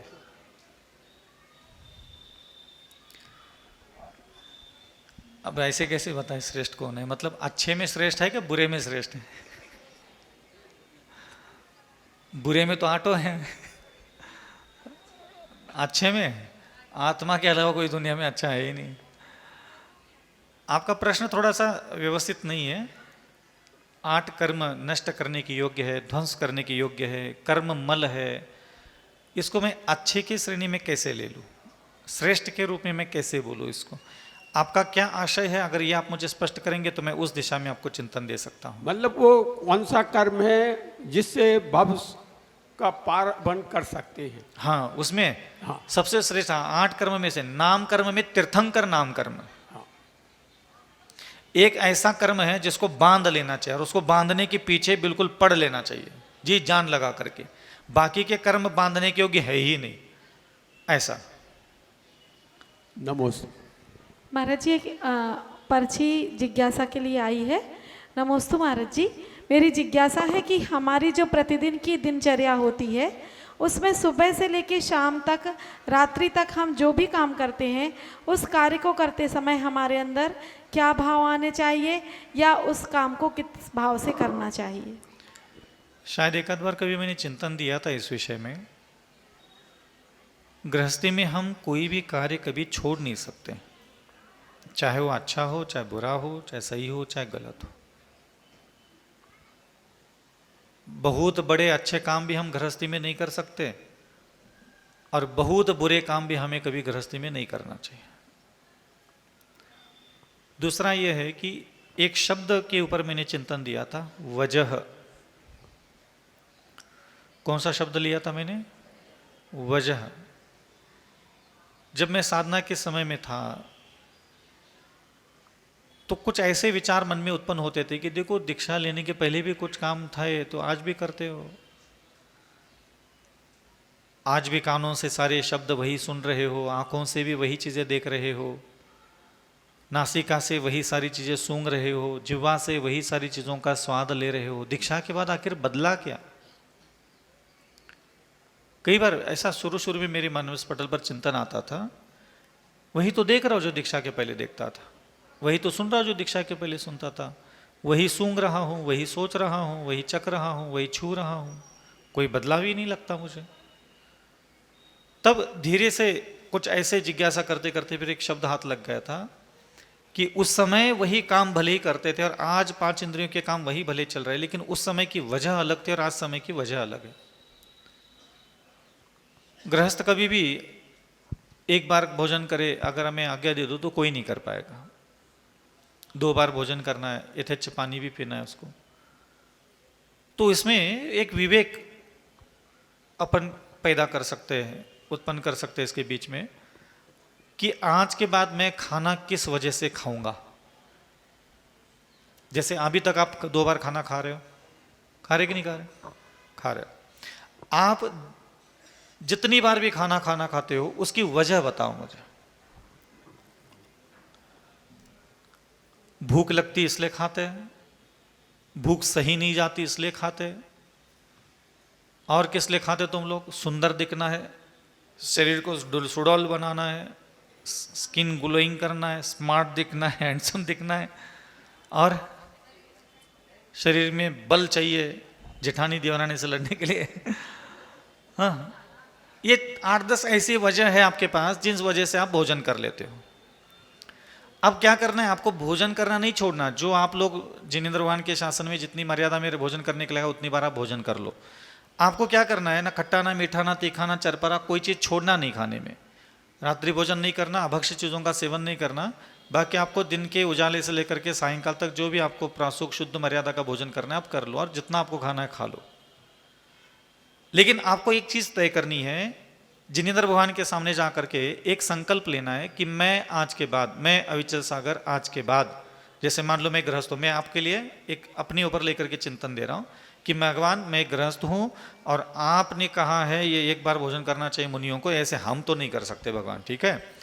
हाँ, तुम तो दुनिया भर के सारे आहार ये में खाओ वो मत खाओ सब खाए, लेकिन हम नहीं करेंगे। आज के बाद भगवान हम इतना कर सकते हैं, जैसे अपन लोग क्षुधारोग विनाशनाय नैवेद्यं निरूपयामिति स्वाहा अपन अर्घ्य चढ़ाते हैं, तो उसके लिए कुछ ही ऐसा साधना में चिंतन मनन लेके आना चाहिए था आप लोगों को, लेकिन चिंतन ही नहीं करते तो कहाँ से आएगा?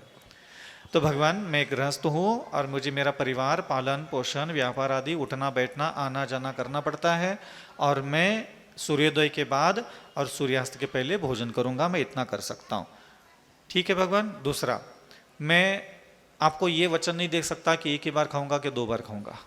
हाँ, मैं आपके लिए ये कर सकता हूँ मेरे महाप्रभु कि मैं आज के बाद भोजन करूँगा, कभी भी सिर्फ सुंदर दिखने के लिए, भूख लगती है इसलिए, अथवा शरीर को सुडौल बनाने के लिए, आकर्षित बनाने के लिए, मनमोहक बनाने के लिए, दूसरों को प्रभावित करने के लायक मेरा शरीर बने, इसलिए मैं इस उद्देश्य को लेकर के कभी भी भोजन नहीं करूँगा। अथवा वो सारे भोजन के आइटम मेरे मनपसंद के बना करके उसको मन भर करके खाने के लिए भी मैं भोजन नहीं करूँगा। हे मेरे महाप्रभु, मैं आज के बाद भोजन इस वजह से करूँगा, मुझे मेरे परिवार का पालन पोषण करना है, व्यापार करना है, मैं इस वजह से भोजन करूँगा। और मुझे मंदिर आना है, तेरे देव दर्शन करना है। मेरे गुरुदेव सुधासागर महाराज जी ने 24 बनाई, मैं 24 पूरी रोज घूम करके देव दर्शन करूँ, इसलिए मुझे भोजन करना है। मैं यहाँ बैठ करके 1.5 घंटा 2 घंटा अभिषेक, शांति धारा और पूजन कर सकूँ तेरे दरबार में खड़े होकर के, इसलिए मुझे शरीर में शक्ति चाहिए। मैं इस वजह से कल से भरपेट भोजन करूँगा। और भगवान साधु नगर में आते हैं उनकी वैयावृत्ति करने के लिए, उनके विहार करने के लिए मुझे मेरे शरीर में शक्ति चाहिए, इसलिए मैं भोजन करूँगा। मैं भोजन करूँगा मात्र तपस्या करने के लिए, साधना करने के लिए, त्याग करने के लिए, क्षमावान बनने के लिए, दयावान बनने के लिए, मधुर वचन बोलना बनने के लिए। मैं मात्र इसी लक्ष्य को लेकर के अपने शरीर में अन्न का सेवन करवाऊँगा।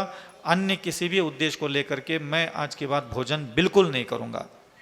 बस ये क्या हो गया, आपने भगवान के सामने ये बता दिया कि कल से जो तुम अन्न सेवन करने वाले हो वो इतने उच्च लक्ष्य को लेकर के तुम अन्न सेवन करने वाले हो। समझ में आ रहा है? ऐसा जैसे मैं हूं, मैं कपड़े क्यों नहीं पहनता, कोई बता सकता है? आज्ञा है इसलिए। और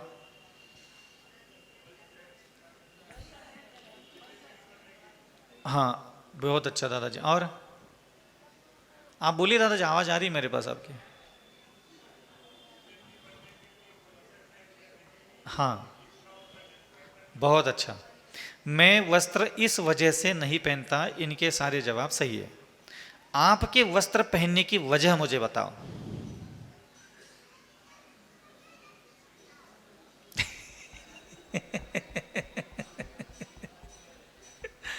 वो वजह ठीक नहीं है।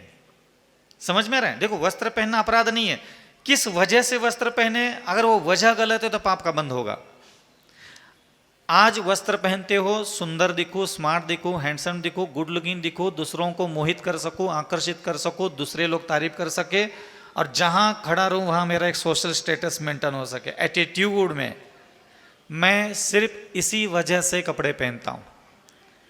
अब आप जिनेंद्र भगवान के पास जाइए, उनको कहिए, हे मेरे महाप्रभु, मैं सिर्फ मेरी लज्जा की रक्षा के लिए, लोक लाज के लिए, परिवार के बीच में सामाजिक व्यवस्थाओं का पालन करने के लिए मैं वस्त्र पहनूंगा। आज के बाद में यह वस्त्र पहनने के बाद दूसरों को मोहित करना, दूसरों को प्रभावित करना, दूसरों को आकर्षित करना, दूसरों के चित्त को वशीभूत करके उनको अट्रैक्टिव करने के लिए मैं कभी भी वस्त्र नहीं पहनूंगा। मैं वस्त्र पहनूंगा अपनी पति की जितनी आमदनी है उसी आमदनी में से मेरे परिवार को किसी प्रकार का नुकसान न पहुंचा करके, मात्र तेरे कुल में जो तेरे व्रत दिए, तप दिए, ध्यान दिए, साधना दिए, उसका पालन करने के लिए मैं गृहस्थ हूँ। मुझ में अखंड ब्रह्मचर्य और वैराग्य की प्रबलता नहीं होने के कारण मेरे जीवन में एक पति है, पत्नी है, पुत्र है, माता पिता, मैं परिवार में, समाज में रहता हूँ, और मैं उसकी सभ्यता का पालन करने के लिए वस्त्र पहनूंगा। लेकिन आज के बाद मैं कभी भी वस्त्र पहनने के बाद दूसरों को मोहित करने की कभी कोशिश नहीं करूंगा, प्रभावित करने की कोशिश नहीं करूंगा। इन गलियों में, मोहल्लों में, समाज में जब भी मैं नए से नए और महंगे से महंगे कपड़े पहन करके भी निकलूंगा, कभी नहीं चाहूंगा कि कोई मुझसे प्रभावित हो, और मेरे दिमाग में भी मैं नहीं रखूंगा कि मेरे इन कपड़ों को देख करके लोग मेरी प्रशंसा करें और इन कपड़ों की वजह से मेरी तारीफ हो। समझ में आ रहा है? तो ऐसे ही आप अपने कपड़े पहनने की वजह ठीक रखो। आपको मैंने ये तो नहीं कहा ना कि आपको 10 करोड़ का कपड़ा नहीं पहनना है। आपको जो कलर पहनना है, जो कितना पैसा देना है, दे दो, पहन लो, उसकी वजह ठीक होना चाहिए। ये ध्यान रखना हमेशा। देखो, श्रावकों के लिए भेद ज्ञान के साथ जीवन जीने का पूरा अनुमति है। आत्मा का अनुभव भले ही ना हो, लेकिन भेद ज्ञान के साथ, विवेक के साथ भी आप लोग इतना ऊंचे लेवल पर, ऊंचे दर्जे के चेतना बन सकते हो, आप कल्पना नहीं कर सकते। भोजन करने की वजह ठीक करो, कपड़ा पहनने की वजह ठीक करो। अभी आप घर जाओगे, आपके पास सोना चांदी का डिब्बा रखा है घर में, जिसमें आपने नेकलेस, चूड़ियाँ, पैंजन, बिछिया, नथनियाँ, कान के कुंडल सब रखे कि नहीं रखे? रखे। अभी आप लोगों ने वो सारा सोना चांदी किस वजह से अपने साथ रखा है? आपको लगता है वो वजह ठीक है? नहीं है। मैंने किस वजह से शादी नहीं की बताओ? दद्दू,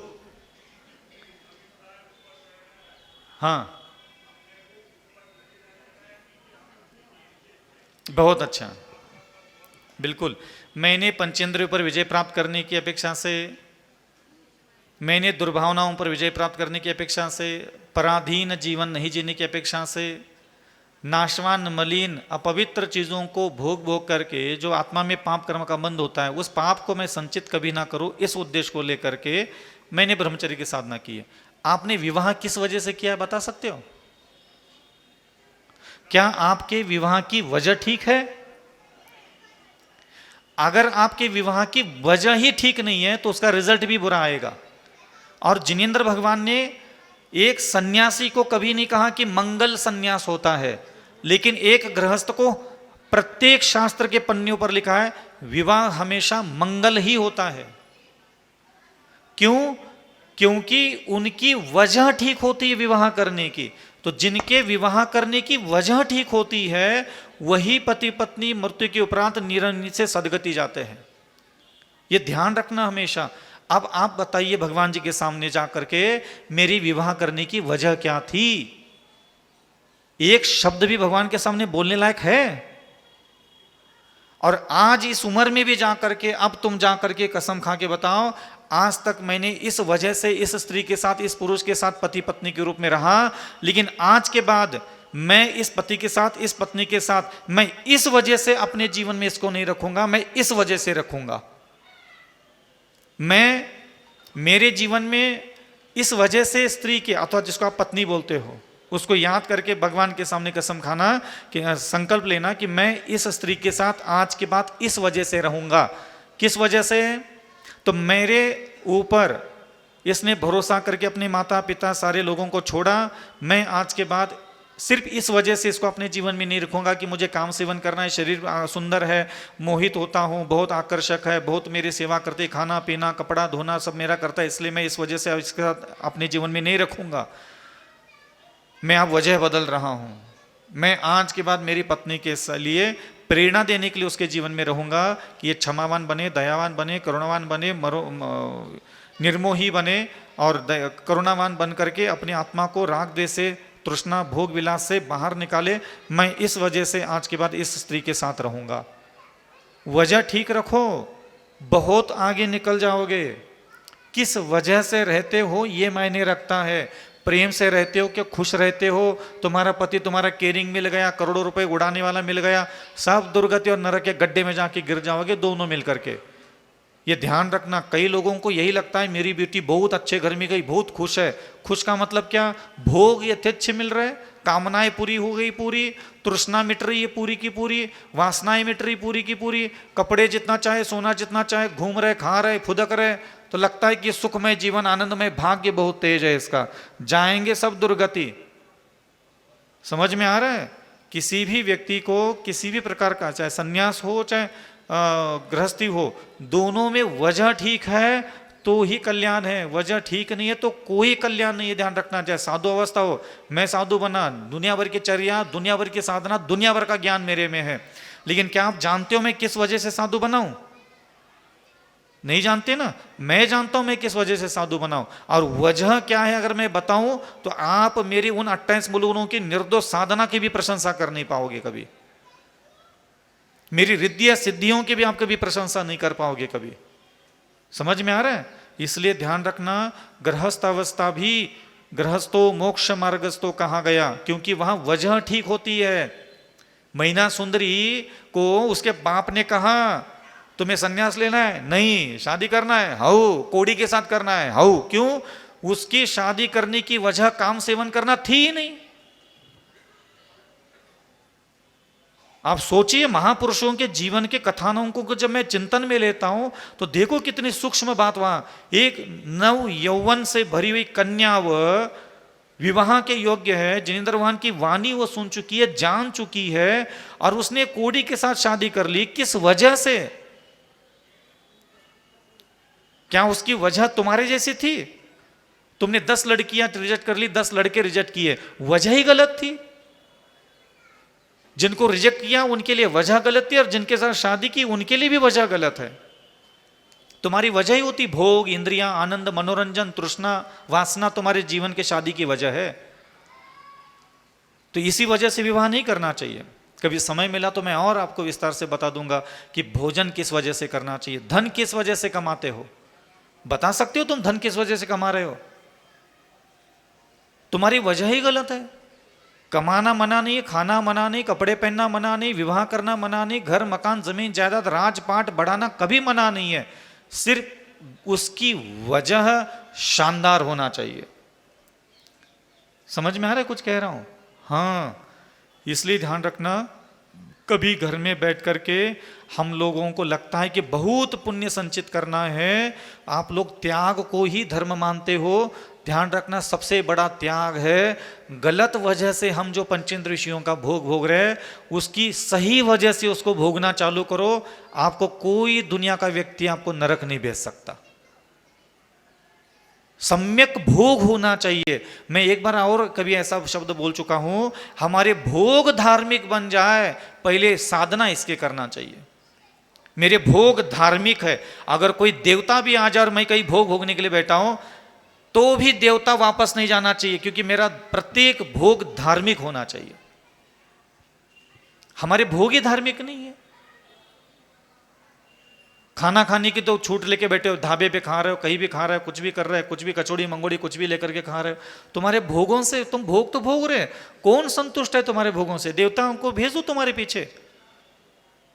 दुनिया भर के दुखड़ा सुनाते, इधर आकर के शांति धारा, इधर इसकी महिमा, ये आधे अधूरे नाटे नोटरे प्रवचन तो सबने सुना है, हम तो तुम्हें पूरे सुना दे एक दिन। कोई देवता तुम्हारे साथ 2-4 घंटे रह सकता है? यहां से लेकर के घर तक तुम्हारी आंख, तुम्हारी नाक, तुम्हारी जबान, तुम्हारा दिमाग, तुम्हारा हृदय जिस तरीके की हरकतें करेगा मंदिर से बाहर निकलने से लेकर घर तक पहुंचने तक, कि वो सारी हरकतें अगर देवता देख ले, तुम्हारे घर तक पहुंच पाएगा देवता? स्त्रियों को कैसा देखते हो, सोचते कैसा हो, बात कैसे कर रहे हो, हाँ, कहीं भी मंगोड़ी उठा ली, कहीं भी कुछ भी खा लिया पी लिया, चलेगा देवता साथ में? रिद्धियां सिद्धियां चलेगी तुम्हारे साथ में? महाराज जी आपका आशीर्वाद नहीं फल रहा है, क्यों फलेगा तुम्हें? तुम्हारा जीवन, तुम्हारा चरित्र संतुलन में नहीं। तुम सिर्फ दुख बता बता करके हमसे दया मांगते हो। अरे कभी हिम्मत हो तो अपने गुण बता करके हमसे ले जाओ जो चाहिए। तो मैं पहले भगवान जी के सामने ना बहुत छोटे छोटे साधक थे, तो अगल बगल के लोगों की बातें मैं भी सीखता था। लोग जाते थे अपना भगवान जी के सामने, कुछ मांगना चाहिए क्या, बोलना चाहिए क्या, कुछ कहना चाहिए क्या, तो ये सारी रोना धोना तो रुदाली कहानियां तो समाज में वैसे ही प्रसिद्ध है। तो हम भी भगवान के सामने जाकर के रोना धोना, तकलीफ तो होती है, सबके पास होती है। जवानी के दर्द अलग है, बुढ़ापे के दर्द अलग है, घर के दर्द अलग है, बीवी के दर्द, पति के दर्द, सबके दर्द अलग अलग है। हम भी जाकर के भगवान के सामने रोते थे, ये दुख हो रहा है, वो दुख हो रहा है, ये तकलीफ है, वो तकलीफ है, ये ठीक होना चाहिए, वो ठीक होना चाहिए। तो एक दिन भगवान जी को आया गुस्सा। अब प्यार करते थे इसलिए गुस्सा किया उन्होंने। ये क्या है अविचल सागर, रोज उठ करके, अरे मैं तुझे चाहता हूं, इसका मतलब थोड़ी ना कि तू रोज उठ करके दुख ला के सुना दे, तू चाहता थी कि मैं तेरे दुख सुन करके तेरे ऊपर दया करूं। नहीं करूंगा, जाओ। नहीं करना तो पड़ेगा, आप मेरे में आपकी भक्ति करता हूं, आप मेरे ऊपर इतना प्रसन्न हो तो मेरे दुखों को क्यों नहीं? बेटा अविचल सागर एक बात ध्यान रख, आज के बाद मैं तेरी सारी इच्छा पूरी करूंगा, लेकिन कसम खा के बताता हूं, तू दुख मत बोलना। तू यहां आना मेरे सामने, और तूने मेरी आज्ञा का पालन करने के चक्कर में कितना गुण प्राप्त किए, तुम अपनी अच्छाइयां बता बता करके मेरे से वरदान ले लो। अब उन्होंने मेरे से एक ही लाइन बोली कि तुम आज के बाद अपने अंदर की अच्छाइयां बताओगे और मेरे से कृपा ले जाओगे। अब दिन में तारे दिखने लगे हमें। दुखड़ा बता करके प्रभु की कृपा प्राप्त करने वाले तो कुत्ते बिल्ली भी बैठे दुनिया में। ये दुख बता करके, तकलीफ बता करके, दर्द बता करके, यातना बता करके, मुसीबत बता करके, पीड़ा बता करके, कौन तुझ पर दया किया? और कौन करने वाला है दुनिया में? कोई नहीं करता। लेकिन साक्षात जिनेंद्र भगवान दया करते हैं, लेकिन किस पे करते हैं? दुखियों पर नहीं। जो जाता है सीना चौड़ा खड़ा करके होता है और बोलता है कि मैं इतना अच्छा हूं, तूने कहा था इसलिए मैं इतना अच्छा बन गया, तेरे उपदेश, तेरे ज्ञान लेकर के, तेरे कहे हुए बातों को पालन करने के चक्कर में मैं इतना दयावान बन गया हूँ, इसलिए मेरे ऊपर कृपा करो। मैं तेरे कहने के चक्कर में इतना क्षमावान बन गया, इसलिए मेरे ऊपर कृपा करो। मैं इतना मधुरभाषी बन गया, मैं इतना परिस्थिति को भाई मानने वाला, बहन मानने वाला बन गया, इसलिए मेरे ऊपर कृपा करो। तुम कोई अच्छाई बता करके ले लो, कृपा करवा लो। अभी देवता यहां तक नहीं, पूरे घर में आकर तेरे पानी भर देंगे। समझ में आ रहा है? तो कोई भी व्यक्ति आसानी से आकर के बोल लेता है महाराज ये दुख है, कुछ उससे देख लो, कृपा कर लो। नहीं होती बेटा। हमने अपने जीवन में अब साधना की यही विषय चालू कर दी कि मैं अपनी अच्छाइयाँ बताता रहता हूँ। दिन रात भर जागा, उठा, बैठा, खोया, पाया, सब भगवान को जाके बताता हूँ। देख भगवान, बड़ी मुश्किल से मैं खुद को दयालु बना चुका हूँ, अब इसके बदले में कछु हो तो दे दो।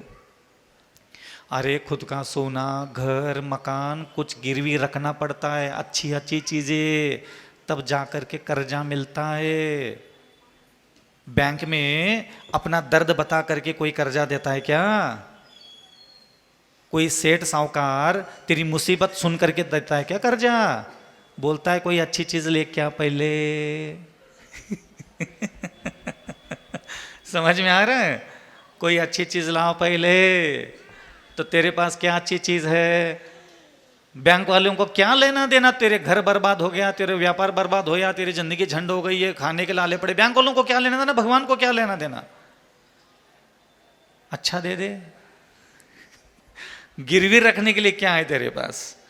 तो मैं भगवान जी को अब दूसरे दिन से जाकर के, भगवान तेरे कहने से मैं ना आजकल बहुत धीरे धीरे नीचे देख के चलने लगा। हाँ ये काम अच्छा है और इसको बनाए रखना है विचल सागर। भगवान इसके बदले में थोड़ा ये देख लो। हाँ ठीक है जाओ।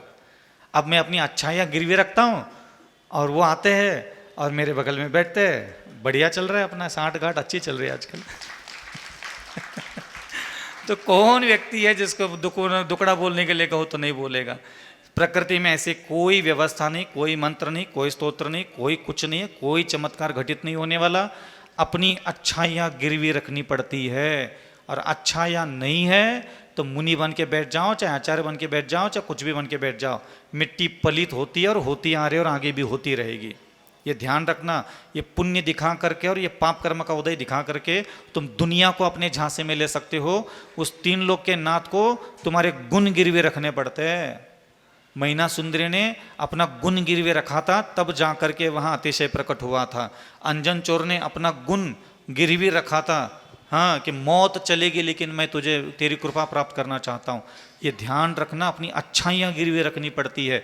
सीता माता तैयार हो गई थी उस अग्नि कुंड में गिरने के लिए, उसकी अच्छाइयाँ थी, इसलिए वहाँ अग्नि कुंड में देवता प्रकट हो गए। ऐसा नहीं होता। समझ में आ रहा है ना? तुम लोग बहुत ताक में बैठे रहते हो, बस अविचल सागर महाराज अकेले में मिल जाए कभी। हाँ हम पूछ लेंगे, बता देंगे, सुना है हमने महाराज जी कुछ बताते, आओ बताते, यही बताते जो हम तुम्हें बता रहे। साधना करो, खुद पाओ, खुद कमाओ, खुद मेहनत करो और खुद खुश रहो। दुनिया की किसी भी थोबड़े की तरफ मत देखना, भगवान का चेहरे की तरफ भी मत देखना कि ये मुझे कभी खुश करेगा और ये मेरी कभी इच्छा पूरी करेगा। ये खुद की लुगाइयों को छोड़ करके संन्यास लेकर के समोचरण लगा के बैठे थे। खुद की लुगाइयाँ सामने आकर के बैठ गई, ये समोचरण में तो उनका भला नहीं कर पाए फुकट में, तू उठा करके कहाँ जा करके खड़ा है उसके सामने? हैं? जो भरत बाहुबली खुद की औलाद, खुद का उनका बापू साहब भगवान आदिनाथ समोचरण लगा के बैठे। जब बाहुबली को लगा कि मुझे मेरा भला करना है तो खुद जंगल में जा करके खड़ा हो गया। भरत चक्रवर्ती को लगा कि मुझे मेरा भला करना है तो खुद जा करके जंगल में खड़ा हो गया। वो कौन सा गए थे अपने बापू के दरबार में अंगूठा छूने के लिए, भला कर लो भला कर लो, गए थे क्या वो? ध्यान रखना, ये किसी के चेहरे की तरफ मत देखना। कोई चेहरा दुनिया का तुझे नहीं रक्षा कर सकता, ना तेरा भला कर सकता है। उनकी कही हुई शिक्षा और शिक्षा से बदला हुआ तुम्हारा खुद का हृदय, बुद्धि और चरित्र ही तुम्हारा दिन बदल सकते हैं। दुनिया कोई तुम्हारे कोई किसी के लिए नहीं बैठा। इनकी क्या पत्नियां नहीं थी कि इनके भैया नहीं थे कि इनके चाचा फूफा मामी मौसी फूफा पापी नहीं थे? किसी का नाम सुना क्या? भगवान जी भगवान बनने के बाद ऐसे ऐसे ऐसे ऐसे ऐसे करके किसी ने अंगूठा छू लिया तो कल्याण हो गया, मंगल है, कुछ सुना तुमने कभी? इतने पुराण ग्रंथों में कहीं नहीं मिलता है। और पता नहीं तुम लोग किस रास्ते पे चल पड़े हो। कर्म बलवान बनो, हाँ कर्म वीर बनो। अपने जीवन को देखो, अपने आप से उम्मीद रखो कि मैं सर्वश्रेष्ठ गुणवान बनूंगा। खुद से तो कोई दो कौड़ी की उम्मीद है ही नहीं। कलेजे में दो चार दर्द भर लिया, इस गली में उस गली में, इते महाराज उते महाराज, ताक में बैठे रहते, कहीं दरबार लग जाए, कोई आकर के बता दे, कोई आकर के सुना दे, कही है ये सब। खुद के जे कर्म पूरब हैं, उठो बहुत हो गया। सुनाने के लिए इतना है कि तुम लोगों को सुना सुना करके मोक्ष भेज दिया हम तो। अहिंसा परमो धर्म की जय। आचार्य गुरु श्री विद्यासागर जी मुनि महाराज की जय। आचार्य श्री समय सागर जी मुनि महाराज की। बाजे छम छम छम छम